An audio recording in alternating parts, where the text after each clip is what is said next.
Good morning, St. Aidan's. Good morning, Father Reginald. I greet you in the name of the Holy Child, Jesus the Christ. We're getting down to the end of the college football season. And Auburn is surging while Alabama remains atop all rankings. The Citadel fell pretty miserably last night. Duke is off to a good start as it takes its rightful place atop the college basketball standings. The Steelers beat the Titans pretty good on Thursday night. An earthquake along the Iran-Iraq border has killed 452 people. A flood in Greece has claimed the lives of 16 more people, and the American territory of Puerto Rico continues to suffer the ravages of Hurricane Maria. Let us pray. Grant, O God, that your holy and life-giving Spirit may so move every human heart, and especially the hearts of this land, that barriers which divide us may crumble, suspicions disappear, and hatred cease, that our divisions being healed may live in justice and peace through Jesus Christ our Lord. So here we are. Here we are once again, blessed to be able to return to this place of worship freely on this, the 24th Sunday after Pentecost, in the liturgical life of our church. We are continuing with the biblical narrative here in the Gospel of Matthew, with the parable of the talents. I would like to take as a subject this morning, wasting one's talents. Wasting one's talents. Let's look at three thoughts from this parable this morning, as is our practice. The first thought I would like to pose for our consideration this week is God has entrusted us with the mission of God's kingdom. God has entrusted us with the mission of God's kingdom. The text reads, "For it is as if a man going on a journey summoned his slaves and entrusted his property to them." The man here is Jesus. And once again, the disciples here are referred to as slaves because God is our master, and it is God whom we all serve. Let's think about this giving by God unto us God's property, which is the carrying out of the mission of empire. As the modern day disciples of Christ, the responsibility of completing the work of God belongs to us. This is our moment in God's time to do our part. Each of us has been blessed with skills, intelligence, and abilities. However, discerning what our true gifts are sometimes takes time. And it is something, in my humble opinion, that should not be left totally up to us once we turn 18 years old. To decide what our major in college should be, or what job or apprenticeship should we undertake. One of the ways that we currently accomplish this is by guessing. Guessing. I know I didn't know what to major in when I got to the Citadel, so I first picked political science and then switched to business because business was broad and it covered everything. But it was a guess. It would have been extremely helpful to me if my parents would have sat me down maybe during my junior or senior year of high school, along with maybe a few of my teachers, coaches, and family friends, and we all came to a consensus about my gifts and talents.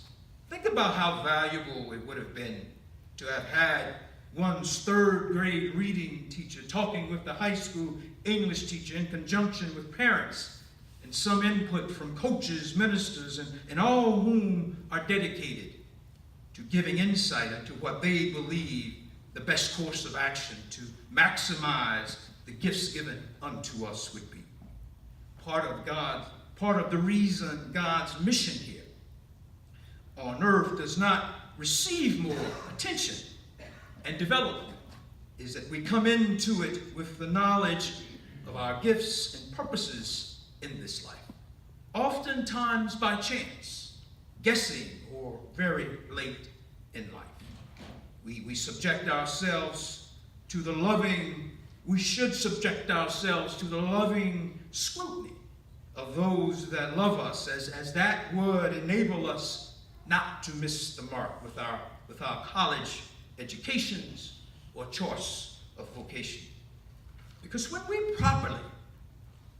we properly match our God-given abilities to the right task for us, then we are fulfilling God's mission, which then enables us to participate in the building of God's kingdom and not wasting valuable time searching for our life's purpose, thus preventing us from wasting one's talents. The second thought I would have us consider from this text is that we all have been given at least one talent. We all have been given at least one talent.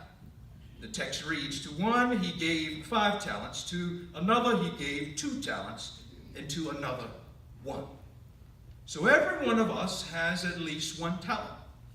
Now if you are Tom Brady, the quarterback for the New England Patriots, you've been blessed with a minimum of 5 talents.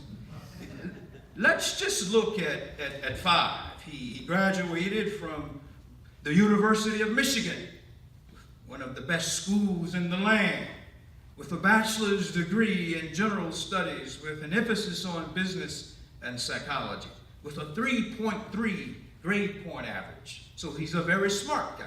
He's 6'4", and a height for a guy is both a talent and a gift. His throwing velocity, how fast he can throw, is still faster than any college quarterback coming out of last year's draft.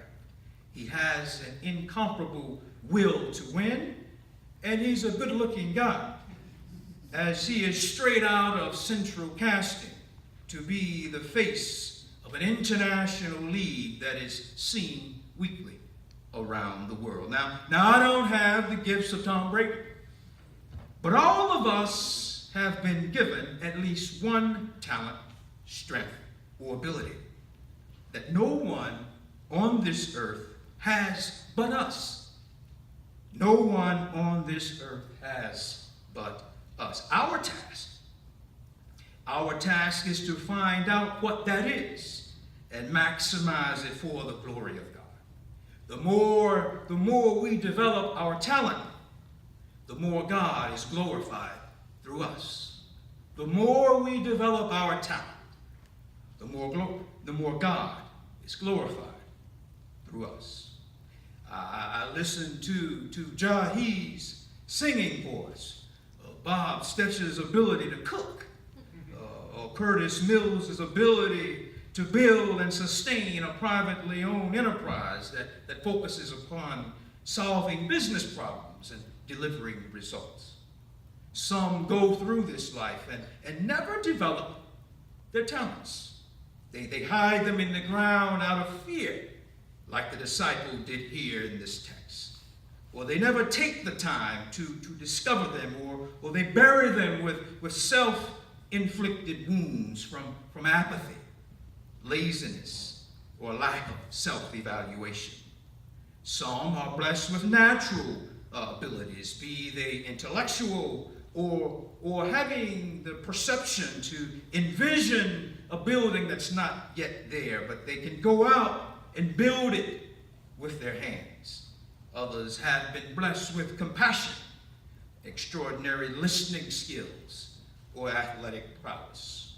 None of our talents will glorify God if we don't put in the work to develop them. Whether we have been given 5 talents or 1, the requirement to develop them is still the same.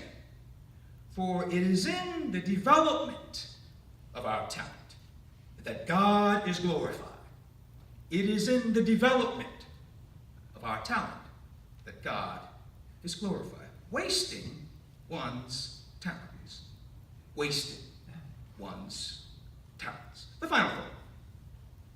The final thought I would like to submit for our thoughts this week is time management is integral to talent development. Time management is integral to talent development. We have to prioritize and invest time to the development of our abilities. The text states, after a long time, the master of those slaves came and settled accounts with them. The text does not tell us how hard that the disciple with the 5 talents had to work to turn the 5 talents into 10. Well, I believe we can logically infer that since he had more talents to develop, then he had to work harder than the disciples who had 1. Because you have only 1 talent does not mean that it too does not take effort to develop.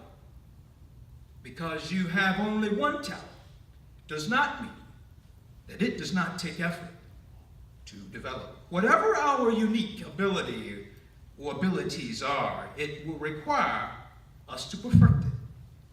Think about a carpenter whose gift is creating and building with one's hands.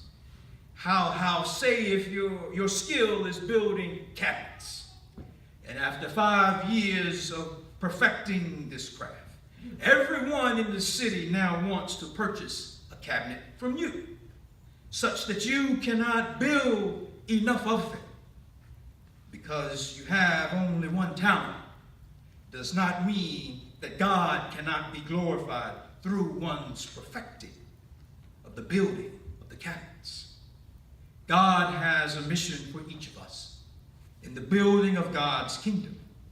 And if we choose to not maximize our talents as the disciple chose to here in this text, then the mission that God has intended for us to complete fails, which means we are consciously disobeying God with a lack of attention given to the development, time, and talents given unto us by God.